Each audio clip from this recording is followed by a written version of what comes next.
말씀입니다. 주보에 있으니까 여러분 같이 봉독하도록 하겠습니다. 골로새서 3장 23절 말씀입니다.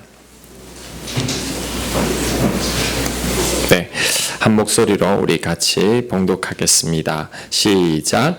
무슨 일을 하든지 마음을 다하여 주께 하듯 하고 사람에게 하듯 하지 말라. 아멘. 우리 이 시간 우리 최동수 선교사님 말씀 전해 주실 텐데, 우리 최동수 선교사님은 이제 인도에서 20년 정도 사역을 하셨습니다. 그래서 인도에서 요즘 사정이 안 좋아서 이제 철수를 하고 이제 또 다른 사역지를 구하고 있는데, 그때 마침 우리 선교단체에서 우리 선교사님 루마니아에 거주하는 우리 헝가리 집시들 사역을 위해서 또 이제 부름받게 되었습니다. 여러분, 우리 말씀 전하실 때 또 많은 은혜 받고 또 도전받는 여러분들 되시길 간절히 바랍니다. 우리 선교사님 나오실 때 우리 박수로 환영하겠습니다.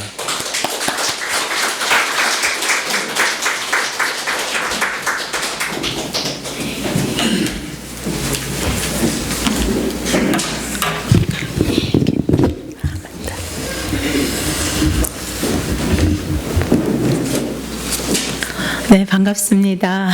잠깐 기도하고 시작하겠습니다. 살아계신 하나님 아버지, 참 고맙습니다. 이 시간에 주님께서 행하신 일들을 나누기를 원합니다. 오직 주님 영광 받아주시고 주께서 행하신 일들만 자랑할 수 있게 하옵소서. 감사드리고 예수님 이름으로 기도합니다. 아멘. 여러분은 성경 인물들 가운데서 누구를 좋아하십니까? 누구를 따라가고 싶으십니까? 네, 많이 있을 것입니다. 저는 목적을 세워놓고 주님 명령을 따라 살았던 다니엘은 저의 삶의 모범이 되는 성경 인물 중에 한 사람입니다. 소년 다니엘, 청년 다니엘, 장년 다니엘, 노년 다니엘의 삶을 참 좋아합니다. 그의 삶을 묵상하면서 저도 그와 같은 사람이 되고 싶어 합니다. 너무 멋있는 거예요. 나이가 들어갈수록 그 삶이 너무 멋진 거예요. 하나님하고 더 가까워지고 더 친밀한 관계 속에서 살아가는 그 다니엘이 너무 멋있는 거예요. 성경을 보면은 다니엘은 마음이 민첩하여 그가 충성되어 아무 그릇됨이 없고 아무 허물도 없었음이더라 하고 말을 합니다. 그는 하나님께 충성하고 나라 일에도 민첩하게 행하며 하나님을 기쁘시게 해드리는 삶을 살았잖아요. 저는 그의 충성된 모습을 보고 또 닮고 싶은 부분이기도 합니다. 특히 다니엘은 장기 선교사로서의 그런 좋은 모범이 되는 사람입니다.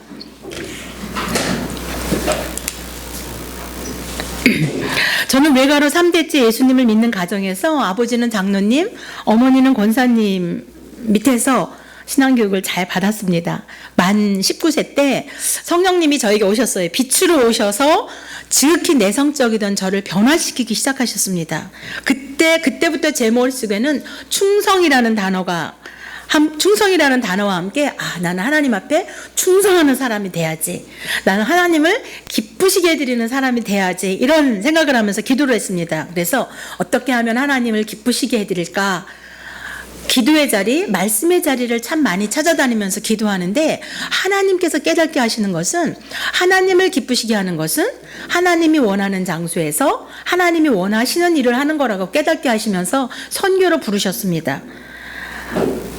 어떻게 혼자서 선교를 나갈 수 있을까? 겁이 제가 무척 많거든요. 밤길을 혼자서 못 다닐 정도로 아주 겁쟁인데, 그런 저에게 하나님께서는 저에게 그런 하나님의 약속의 말씀을 주셨어요. 히브리서 11장 8절 말씀에 믿음으로 아브라함은 부르심을 받았을 때에 순종하여 장래 기업으로 받을 땅에 나갈새 갈 바를 알지 못하고 나갔으며, 그런데도 제가 머뭇거리는 거예요. 그러니까 여호수아 3장 말씀에 보면 이스라엘 민족들이 요단강을 건널 때 제사장들이 법궤를 메고 요단강물을 딱 밟는 순간 요단 강물이 멈춰서잖아요. 그리고 한쪽에 흐르던 물은 쌓이고 밑에 물은 다 흘러내려가고, 거기에 이스라엘 민족들이 모두 마른 땅을 건너가는 것을 볼 수 있는데, 하나님께서 저에게 원하시는 것이 믿음의 발걸음을 내디디르라는 것이었습니다.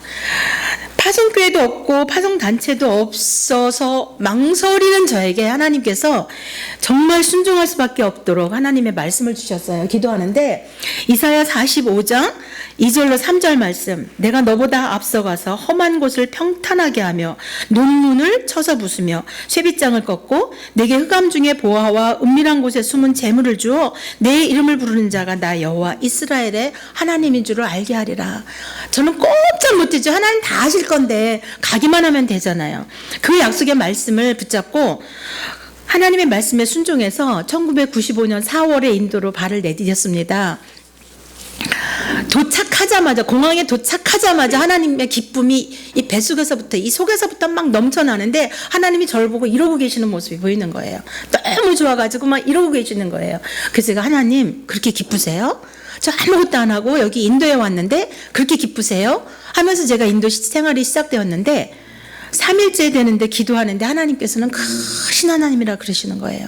그래서 제가 정말 인도에 살면서 얼마나 크신 하나님인지 참 많은 경험을 하게 됩니다. 하나님은 작은 순종의 발걸음을 크게 하십니다. 그리고 축복하십니다. 순종의 원칙 무엇인지 아세요? 즉시 하는 겁니다. 머뭇거리는 것도 순종이 아니라 그러시더라고요. 전 많이 머뭇거렸는데 하나님께 즉시하는, 순종을 즉시하는 것이라고 말씀하셔서 이제 인도 땅에서 이제 살아가면서 언어를 배우고 그 땅 가운데 살면서 저는 어린이 사역을 주로 해왔는데요. 그 가난한 지역을 들어갔더니 도와주려고 들어갔어요. 들었더니 사람들이 우리 아이를 가르쳐 주십시오. 우리 아이들에게 교육을 해 주십시오. 이 아이들이 학교를 다니지 못합니다. 그러는 거예요. 다 시골에서 막 올라와 사는 사람들이니까, 천막에 사는 사람들이니까 막 아무런 서류가 없잖아요. 그러니까 학교를 못 가는 거예요. 그래서 그곳에서 이제 방을 조그만 거 하나 얻어서 이제 문맹퇴치 학교로 아이들을 가르치기 시작하는데 아이들에게 제가 무엇을 가르치겠어요? 하나님 말씀을 가르치고 찬양을 가르치고 요절을 외우키고 신앙 교육을 하는 거죠. 그러면서 이제 힌디와 영어와 이제 뭐 여러 가지 뭐 산수와 이제 여러 가지 이제 활동들을 하는데 주변에 있는 아이들이 보니까 너무 재밌어 보이는 거예요. 학교를 다니는 아이들이 맨날 창문에 와서 이렇게 들여다보면서 매일같이 들여다보면서 우리도 저거를 가르쳐 달라고, 우리도 얘네가 배우는 걸 가르쳐 주세요 하고 그러는데 저는 선교사로 가서 아이들을 가르치면서 그럼 얼마나 좋아요. 복음을 전할 수 있는 기회잖아요. 그런데도 너희들은 학교를 다니니까 오지 마. 나는 이 학교 못 다니는 아이들, 이 아이들을 가르칠 거야. 그러고 있는 거예요. 근데 아이들이 매일 와서 언니, 우리도 가르쳐 주세요. 그래서 제가 시작한 것이 주일학교예요. 아이들 요청에 의해서. 주일학교를 시작하면서 캠프를 여름 성경학처럼 일주일을 아이들을 데리고 여름 성경학을 하는데 아이들이 너무 좋아하는 거예요. 그러면서 그 다음 주에도 또 하재요. 근데 제가 너무 힘이 들어서 일주일만 하고 이제부터는 이제 한 주에 한 번씩 너희를 만나서 하나님 말씀을 가르쳐 줄게. 그래서 주일학교가 시작이 되면서 아이들을 가르쳤는데 그 아이들이 예수님을 믿으면서 삶의 변화가 있기 시작하는 거예요. 전 몰랐어요. 많은 시간이, 세월이 한 5년 정도 지나고 나니까 아이들의 삶 속에서 변화가 일어나는데 제가 아이들을 가르치면은 그 배운 것을 가지고 그 가까운 사는 아이가 동네에 가서 또 아이들에게 그대로 가르치는 거예요. 제가 가르친 것을 그들에게 가르치고, 전도하란 말 하지도 않았는데 지네끼리 전도를 하고 자기들끼리 말씀을 가르치고, 제가 그렇게 하면서 했는데 이제 그 아이들이 변화가 되고 삶에 기도하고 자기들이 예수님을 믿기 때문에 힌두신한테 절하지 않는다 말을 하고, 참 하나님이 하시는 일들이 놀랍더라고요. 그리고 문맹택지 학교를 하면서 아이들을 가르치는데 한 2, 3년 지났는데 보니까 나이가 뭐 15 되는 애도 있고 14살 된 애도 있고 10살 된 애도 있는데 그 아이들한테 아무런 뭐 서티피케이트 뭐죠?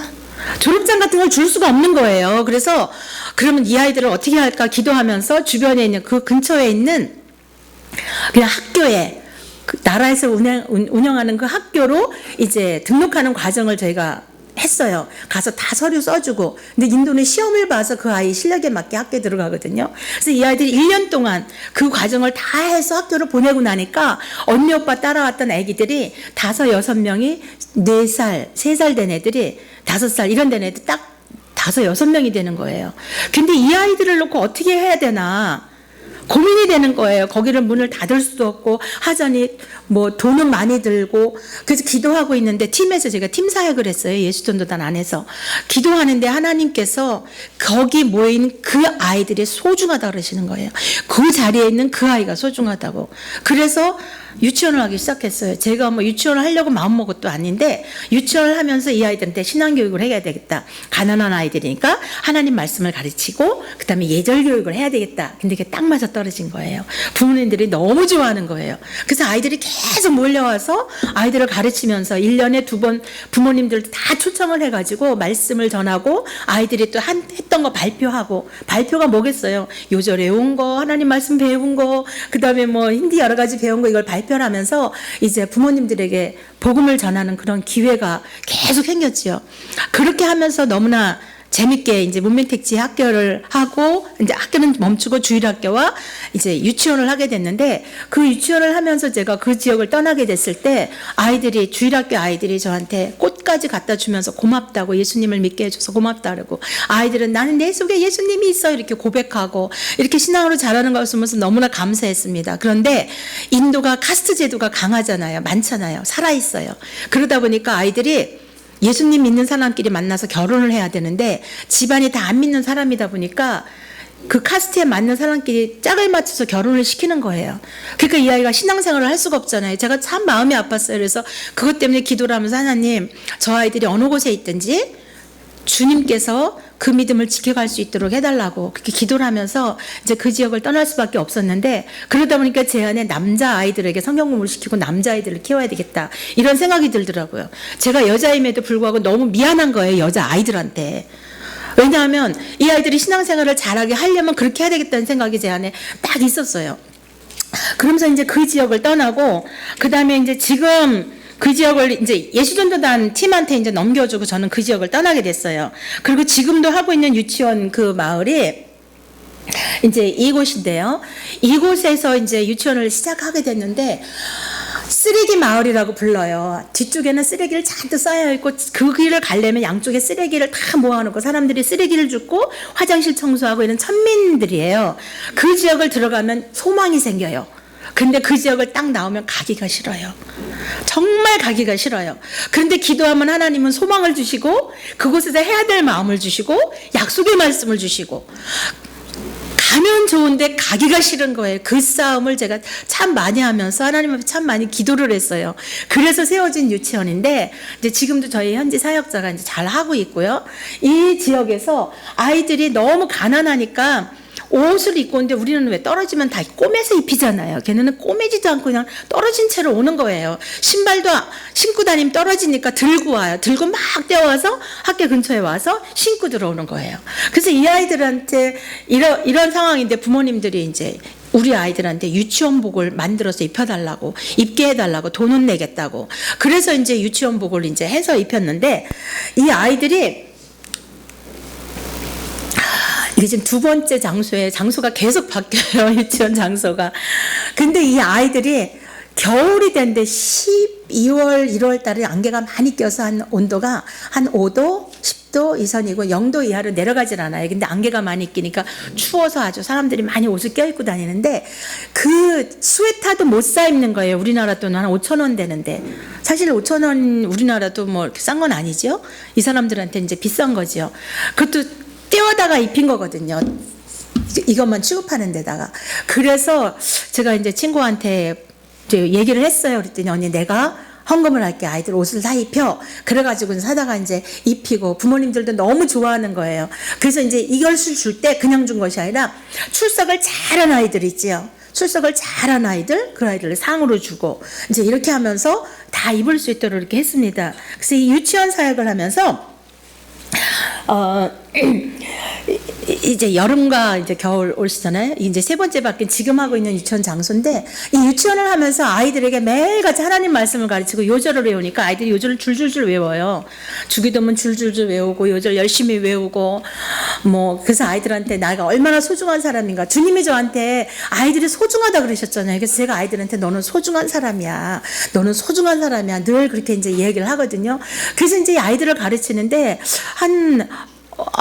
좀 오래전에 몇 년 전에 저희 선교사님 팀으로 저희 선교사님한테 손님이 왔어요. 선교 부장님, 뭐 선교부 장로님, 뭐 선교부 관계되신 분들이 여러분이 오셨는데 저희가 훈련 학교를 하거든요. 졸업식에 이제 와서 말씀을 증거하시려고 교단에서 이제 오신 거예요. 근데 이분들이 저희 유치원이 보고 싶다는 거예요. 왜냐면 제가 같이 사역을 하니까 제가 이제 유치원 제 주 사역은 유치원 사역과 교회 협력 사역인데 이제 같이 하니까 보시고 싶다 그래서 오시라 그랬는데 그날따라 아이들이 딱 6명이 온 거예요.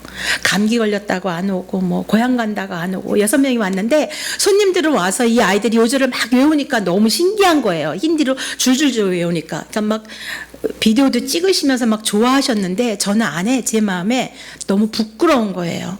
너무 창피한 거예요. 그리고 사람의 눈치가 보이는 거예요. 그분들이 저한테 후원해 주시는 것도 아니고 저를 위해 기도해 주시는 것도 아니고 처음 만난 분들인데 너무너무 창피하고 부끄럽기 시작했는데 사람의 눈치가 보이더라고요. 근데 왜 이렇게 사람의 눈치가 보이지? 왜 내가 이렇게 부끄러워해야 되지?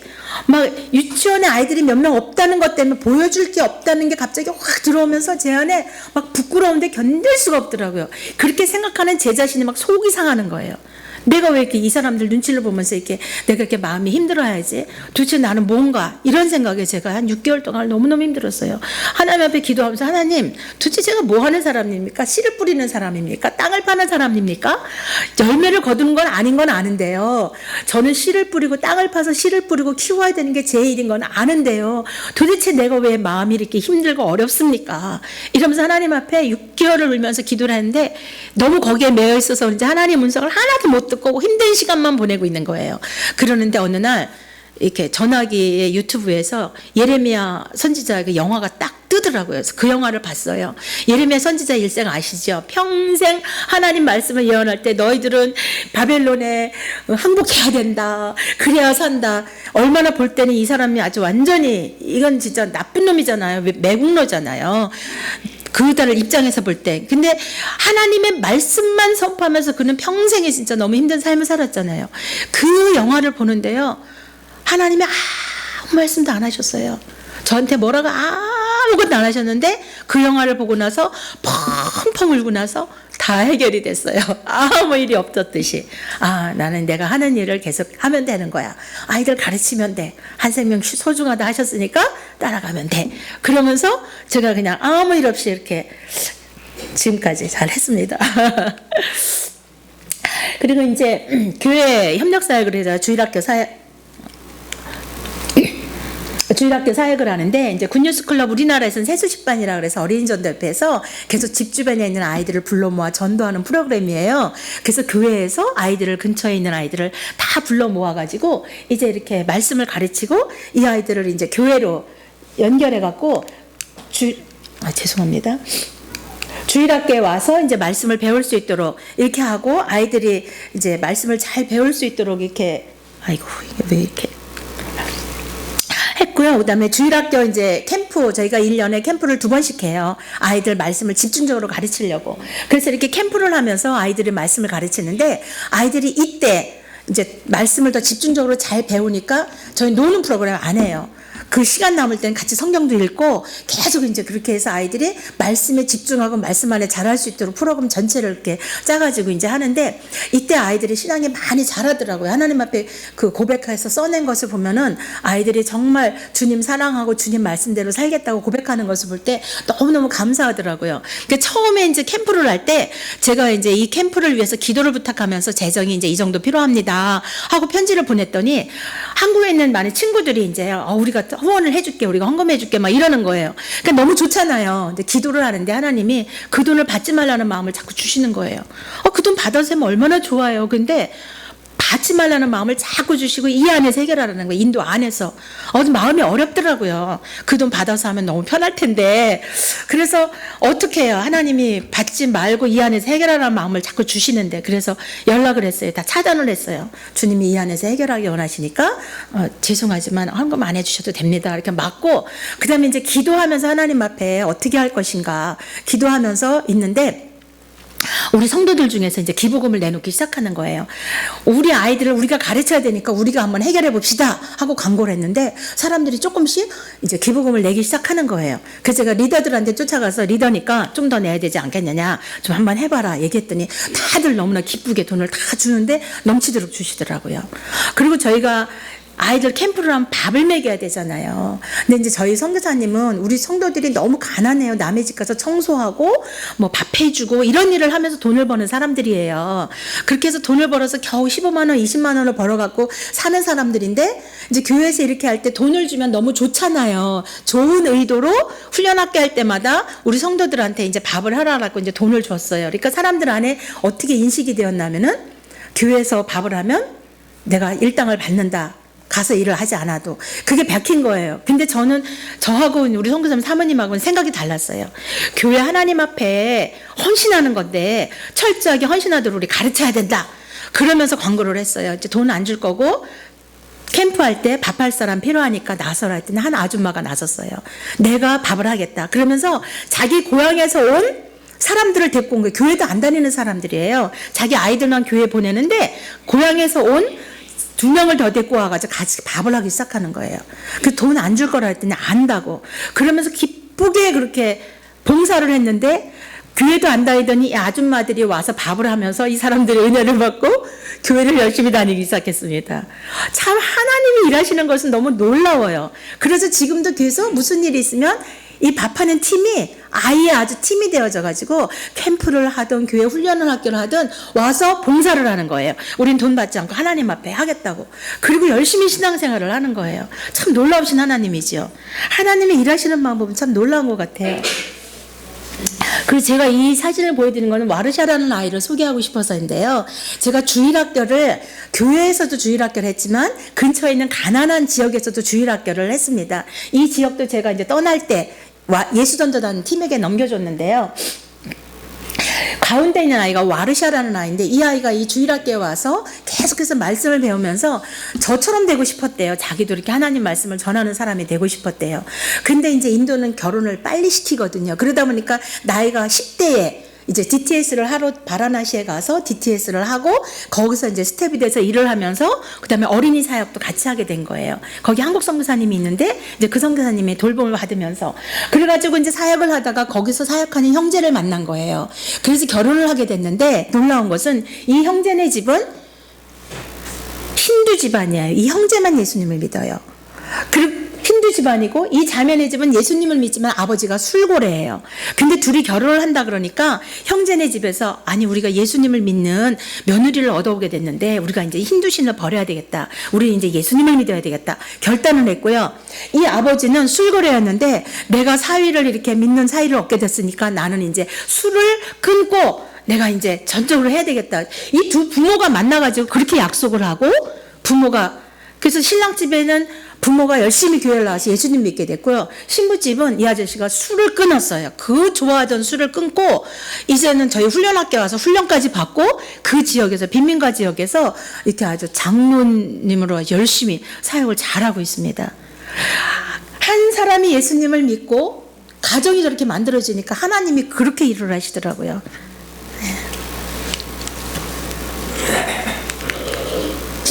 그리고 이제 제가 10대 사역을 이제 하는데, 아이들이 인도 학교는 우리나라처럼 매주마다 쉬지를 않아요. 한 달에 한 번, 두 번째 토요일 날만 놀아요. 그래서 그날 아이들 노는 아이들을 데리고 성경을 읽어야 되겠다 생각을 하고 아이들을 불러 모았어요. 아침 9시부터 저녁 6시까지. 온종일 성경 읽기. 힘들지요. 그것도 힘들이 읽는데 이 아이들이 힘들을요. 더듬 읽어요. 저는요 깜짝 놀랐어요. 너무너무 잘 못 읽는 거예요. 더듬. 그래가지고 아이들을 불러 모아서 읽으면서 간식 만들어 가서 먹이고 점심 먹이고 이래가면서 점심 다 이제 식당에서 이제 가져오라 그래가지고 이제 아이들 먹이고 그러니까 아이들이 와서 또 밥도 먹고 간식도 먹잖아요. 그러니까 모여오는 거예요. 이래가지고 성경 읽기를 하는데 제가 얘기해 준 거는 성경의 배경과 이 성경에 쓰여진 이런 여러 가지 그것만 얘기를 해주고 읽었어요. 읽으면서 무엇을 읽겠니 이렇게 물어보기도 하고 그런데 놀라운 것은 여기 이 아이 있잖아요. 잘 안 보인다. 잘 안 보이네요.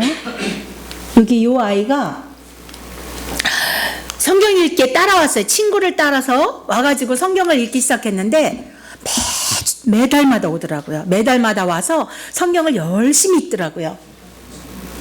잘 보이시나요, 이 아이가? 성경을 열심히 읽더니 이 아이가 집안이 힌두 집안이에요.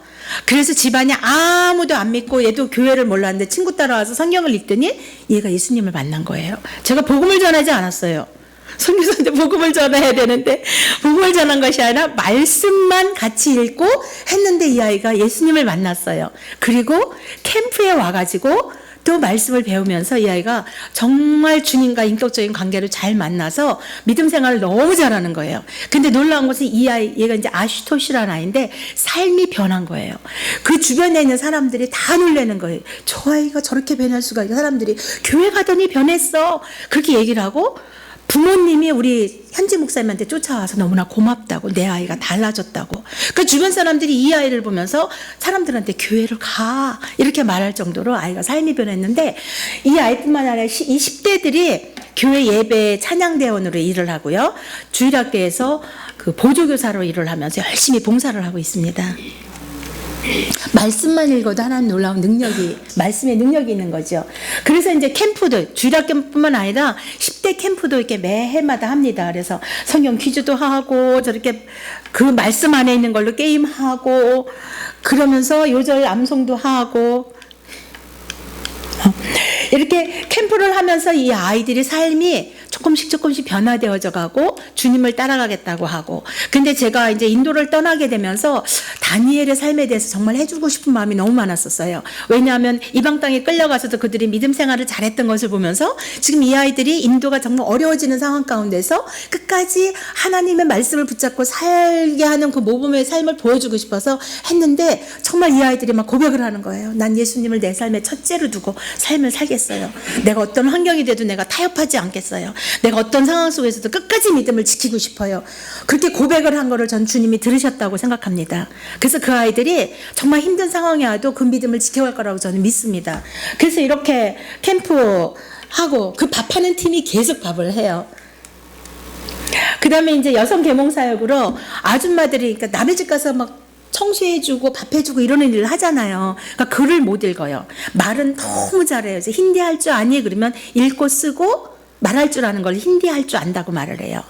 근데 이 사람들은 말만 할 줄 아는 거예요. 그래서 성경을 읽을 수 있도록, 왜냐하면 제가 성경 퀴즈와 성경 암송 대회를 교회에서 계속 프로그램을 진행을 했는데 이 아줌마들이 참석을 못하는 거예요. 그래서 참석할 수 있도록 하고 싶어서 성경 읽을 수 있도록 해야 되겠다 해서 읽기를 가르치느라고 힌디를 가르치는데, 너무너무 힌디를 배우는 게 이 사람들이 힘든 거예요. 우리나라는 자모음만 붙이면 말이 되고 단어가 되는데 힌디는 모음이 바뀌어요. 자음에가 붙으면 모음이 바뀌어서 그 변화되어지는 거를 못하는 거예요. 그거를 가르치느라고 참 많이 애를 쓰면서 해가지고 겨우 성경을 읽게 더듬더듬 읽게 됐는데 멈췄잖아요. 다시 가보니까 못 읽더라고요. 그러니까 잊어버린 거예요. 참 안타깝더라고요. 그래서 계속해서 이걸 할 수 있도록 해줘야 되는데, 어렸을 때는 잘 배우는데 나이가 들다 보니까 배움이 어렵다는 것을 제가 생각을 했습니다. 그 다음에 이제 제가 훈련학교 한다 그랬잖아요. 그 훈련학교를 바이블 컬리지 같아요. 그래서 2년 동안 교회 성도들과 이웃 교회 성도들 모아서 이제 훈련을 시키는 프로그램인데, 이제 한 달에 이틀을 합니다.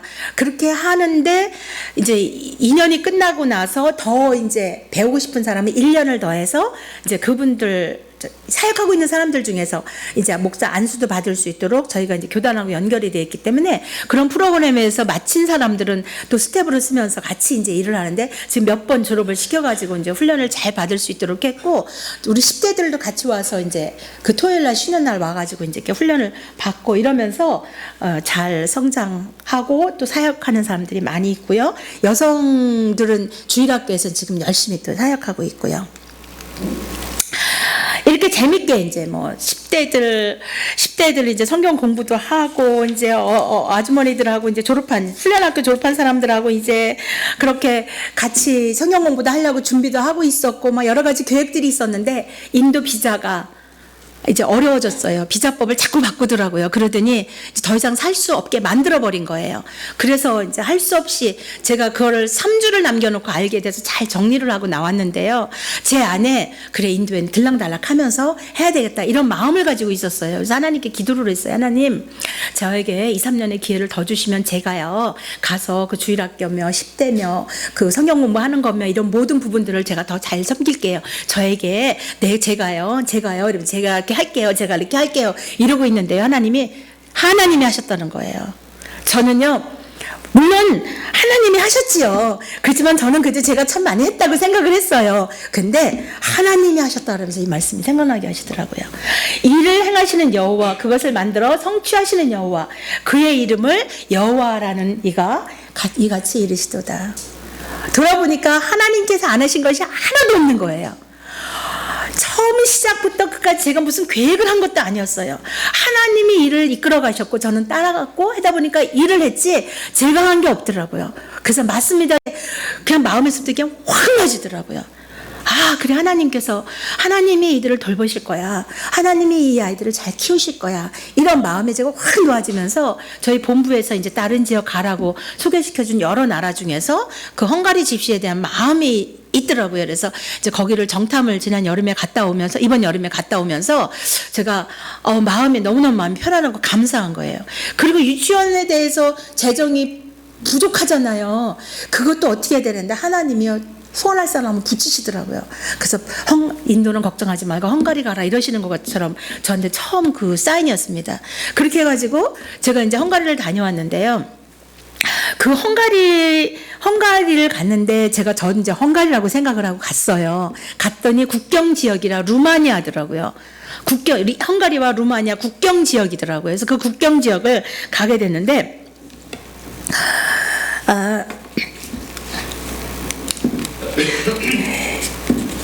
이 사람들이 집시들이에요. 인도 사람들하고 좀 비슷하지 않은가요? 저는 잘 모르겠는데 저희 대표님은 딱 인도 사람이네 이렇게 말씀하시더라고요. 아유, 죄송합니다. 이제 이게 지금 루마니아 지도인데요, 여기가요. 지금 여기가 트란실바니아라고 하는 지역이에요. 이 지역에 집시들이 많이 모여 살고 있습니다. 그 다음에 이제 제가 이제 갈 곳이 이 사투마레 주에 있는 호닷이라는 곳이 이게 사투마레 주에 그러니까 국경하고 지금 국경하고 바로 있지요. 그래서 국경에서 13km인데 1시간 정도 들어가면 되더라고요. 그곳에서 사용하는 언어는 헝가리어를 사용을 해요. 그리고 사람들도 헝가리 사람들이에요. 그래서 제가 갈 곳이 이제 호닷이라는 집시 마을인데 이렇게 살고 있어요. 집시들이. 그리고 이제 이곳이 이제 방과후 학교인데 여러분들이 보시는 이곳이 방과후 학교인데 시장님이 지어주셨어요. 근데 시장님이 목사님이세요. 침례교단 목사님. 이분이 법을 공부하셔서 시장 선출을 되셔가지고 했는데 집시들을 위해서 얼마나 많은 일을 하시나 하면은 헝가리 사람하고 집시들하고 섞여 사는데 집시들은 좀 뒤쪽에 살아요. 산 쪽으로. 그러면 그 들어가는 길이 다 진흙길인데 시장님이 아스팔트 다 깔아주시고 그 다음에 수도 놔주시고 전기 다 놔주시고 그렇게 해가지고 그 집시들이 교육을 받을 수 있도록 집시들이 교육 받을 수 있어요. 의무교육에 다 받을 수 있는데 차별화되니까 공부할 필요를 못 느끼는 거예요. 좋은 직업을 얻지도 못하고 이러니까 공부를 왜 하나 이러니까 이제 이렇게 센터를 만들어 주셔서 이곳에서 이제 이 아이들이 공부할 수 있도록 학교를 갔다 온 아이들만 여기서 밥을 먹이면서 더 공부를 할 수 있도록 합니다. 이게 이제 마을 풍경이고요. 이때 제가 이제 이곳을 갔는데 하나님께서 제가 이제 정탐을 갔잖아요. 저 혼자 간 것이 아니고 제가 갔을 때 그 밀라노에서 이제 음악을 하는 사람들 그 유학생들이 같이 와 있었어요. 그래서 거기에 조인을 해서 다니는데 그 사람들은 막 오페라 막 아리아를 부르고 막 하는데 너무 좋은 거예요. 그래서 오전에는 집시 마을을 방문하고 오후는 헝가리 그 지역을 이제 헝가리 교회 지역을 이제 방문을 하면서 그래서 이제 공연을 하고 찬양하고 같이 예배를 드렸어요. 그런데 첫날부터 하나님께 저의 마음을 다루시는 거예요. 이 지역이 어떤가 아까 보셨듯이 시골이잖아요. 가도 끝이 없는 들판과 벌판과 마을 하나 또 한참 가면 마을 하나 이렇게 있는데 제가 마음이 너무 어려운 거예요. 저를 데리고 가신 선교사님은 난 여기 올 때마다 아주 힐링이 돼요. 너무 좋아 이렇게 말씀하시는 거예요. 뭐 한 달에 한 번 가시니까 힐링이 되지요. 그곳에서 살 사람은 그게 아니잖아요. 근데 제 마음이 너무 어려운 거예요. 그래서 제가 환경을 보면서 참 어렵다. 주님이 아니라 그러시면 내가 올 건데 이러면서 있는데 그 다음날 아침 묵상을 하는데 그 시간부터 하나님 다루시더라고요. 다루시면서 그래서 제가 회개하고 그 다음날 되니까 헌신을 촉구하시고 또 되니까 결단을 촉구하시고 그래서 뭐 마음을 다 다뤄놓고 나시더니 이제 집시교회를 방문을 했어요. 토요일 날. 그 집시교회를 갔는데 사람들하고 같이 예배하고 이제 이러면서 이제 있는데 주님께서 갑자기 저한테 보고 있느냐고 나는 소외되고 이렇게 버려진 자 가운데 왔다고 그러시면서 이 사람들이 너무 소중하다 그러시는 거예요. 저 주님이 이렇게 소중하다 그러시면 꼼짝을 못해요. 그 사람들이 소중하다 그러시는데 그 다음에 아무 말씀도 안 하시는 거예요. 그래서 아무 말씀도 안 하시네 그냥 이러고 이제 있었어요. 그리고 이제 뭐 같이 기도하면서 펑펑 울고 이제 기도하고 끝나고 그 다음날 또 다른 집시교회 가는데 거기는 오순절 교회 막 찬양 열심히 하고 막 기도하고 막 이러는데 갑자기 너무나 조용한 세미한 음성으로 여기서 나와 함께 이 사람들을 위해서 일하지 않겠니? 그러시는 거예요. 그 말씀을 듣는 순간 눈물이 꽉 쏟아지더라고요. 그래서 이 말씀이 생각이 나는 거예요. 주의 성령이 내게 임하셨으니 이는 가난한 자에게 복음을 전하게 하시려고 내게 기름을 부으시고 나를 보내서 포로된 자에게 자유를 눈먼 자에게 다시 보게 함을 전파하며 눌린 자유를 자유롭게 하고 주의 은혜의 해를 전파하게 하려 하심이었더라. 이 말씀이 딱 생각이 나더라고요. 그래서 네 알겠습니다 주님. 오겠다고 대답을 했는데 너무 힘든 거예요. 근데 너무나 정확하게 불러주신 주님이 너무 감사하더라고요. 그냥 제가 그냥 가라니까 가나보다 그냥 그거 가야지 그것이 아니라 주님이 너무나 정확하게 불러주셨고 그러니까 힘들어도 뭐 그냥 견딜 수 있을 것 같았어요. 그리고 주님이 도와주실 거라고 생각되어졌고요. 그러니까 마음이 정말 기뻤어요. 그래서 주님의 부르심에 순종해서 가려고 합니다. 통계에 의하면 헝가리 집시들의 복음화는 2% 미만이라고 하고요. 헝가리 집시는 100만 명으로 추정이 된다고 합니다. 아까 보셨던 그 트란실바니아 그 지역 쪽에 보시면 집시라는 이유 하나만으로도 취업이 어려웠고 아이들의 교육에 혜택이 있다 할지라도 교육을 받아야 될 필요를 별로 느끼질 못하는 거예요. 그래서 이 사람들이 사회에 속하는 것들이 어려워지고 있어요. 그래서 저는 이들을 위해서 이미 하고 있는 방과후 학교를 협력하면서 아이들이 공부를 계속할 수 있도록 돕는 사역을 하고 지금 그 사역밖에 안 하고 있어요. 지금 한국 선교사님은 아무도 없기 때문에. 그래서 이제 그 사역을 돕고 아이들이 영어를 배우고 싶어 하더라고요. 자꾸 이제 외국에서 선교 팀들이 오면은 영어로 얘기를 하니까 배우고 싶어 해서 이제 영어를 가르치고 그 다음에 아이들이 노래를 너무 잘해요. 제가 노래를 한번 해봐라 그랬더니 화음을 맞춰가면서 찬양을 하는데 너무 이쁘게 잘하더라고요. 그래서 얘네들을 데리고 찬양단을 만들어야 되겠다. 그래갖고 찬양 사역을 해야 되겠다. 이 생각을 했습니다.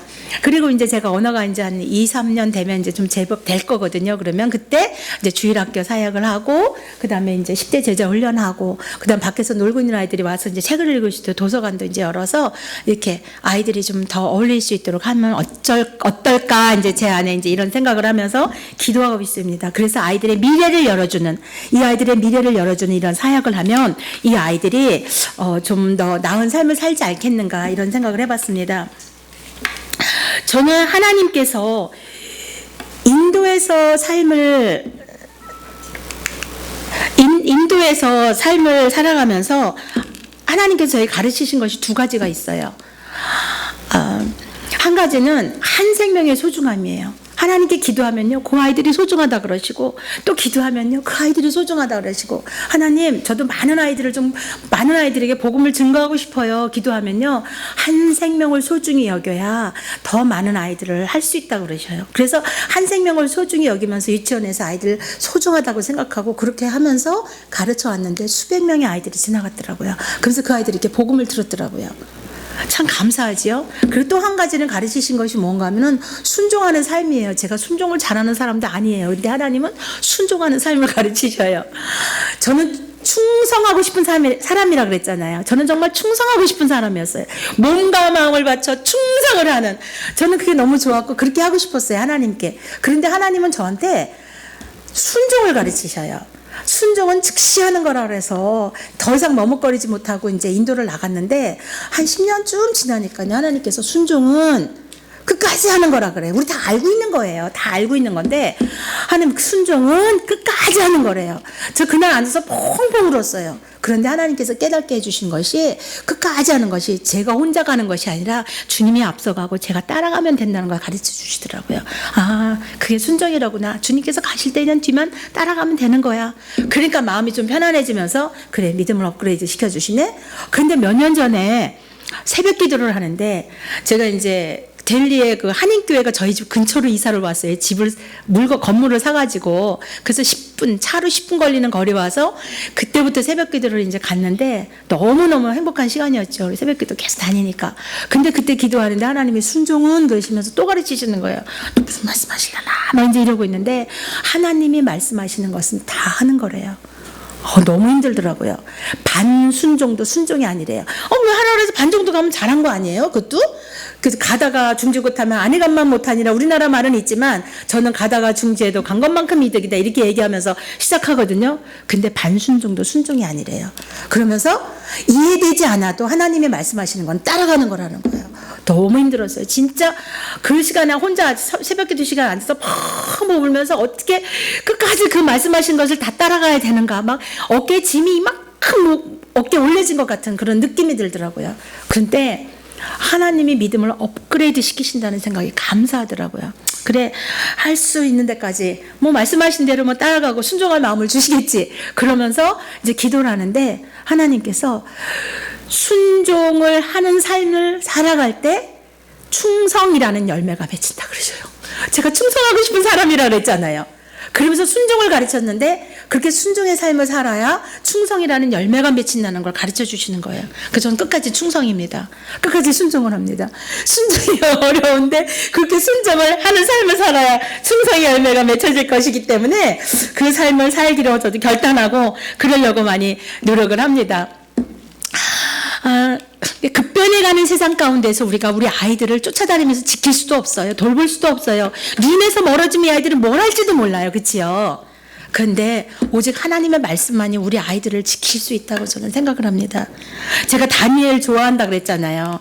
다니엘을 좋아할 수밖에 없는 것이 이 사람의 평생의 삶이 어쩌면 장기 선교사의 삶이에요. 보면은요. 장기 선교 삶인데 다니엘이 바벨론으로 끌려갈 때가 16세, 17세쯤 되었을 거라고 성경학자들은 말을 해요. 질풍노도의 시기죠. 새로운 것 보면 갖고 싶고 기계 새로 나올 때마다 아이들 바꾸고 싶어 하잖아요. 막 새로운 문화에 관심이 있고. 근데 그때 그 나이에 그것도 이방 땅에 끌려가서 뜻을 정해서 그 왕의 진미를 거절할 용기가 어디서 나왔나요? 그들에게 주어진 그 음식이 뭐 유대인들에게 금한 음식일 수도 있고 우상에게 바쳐진 음식일 수도 있지요. 포로인데 포로가 무슨 권한이 있겠어요. 그럼 먹어야 되는 것이지. 그런데 거절할 용기가 어디서 나왔을까요? 그 거절하면 죽을 수도 있는데 음식뿐이 아니죠. 갈대아인들의 학문을 배워야 됐어요. 학문을 배우게 되면 언어도 배우고 문화도 배우고 풍습도 배우고 자연히 알게 되잖아요. 그러다 보면 적응만 하는 것이 아니라 동화도 되어져 가요. 동화가 되어지는 건 너무나 무서운 거잖아요. 아주 익숙하게 되어지고 그리고 또 이름까지 바꿔버렸어요. 하나님을 생각나게 하는 이름에서 우상들이 생각나게 하는 이름으로 다 바꿔버렸어요. 이들의 삶을 볼 때는 지금 너무 비참하지요. 느부갓네살 왕은 그렇게 해놓으면 이 사람들이 변할 거라고 생각했지만 아니지요. 겉은 바꿔놨는지 모르겠지만 하나도 바뀐 것이 없었어요.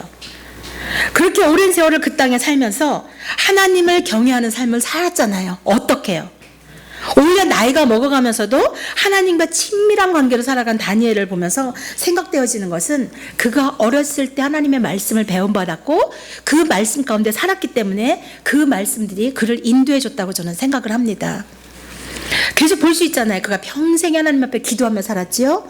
하나님의 말씀을 연구하며 사는 것을 볼 수가 있는데 그가 말씀을 연구했던 것을 어떻게 할 수 있냐면은 이스라엘 민족이 70년이 차면은 이제 그 바벨론 포로에서부터 자유가 될 것이라고 예언한 예레미야 선지자를 글을 읽으면서 그가 하나님 앞에 기도로 나아가는 걸 볼 수가 있어요.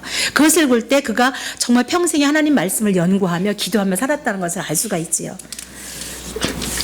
그런데 제 안에 의문이 생겼습니다.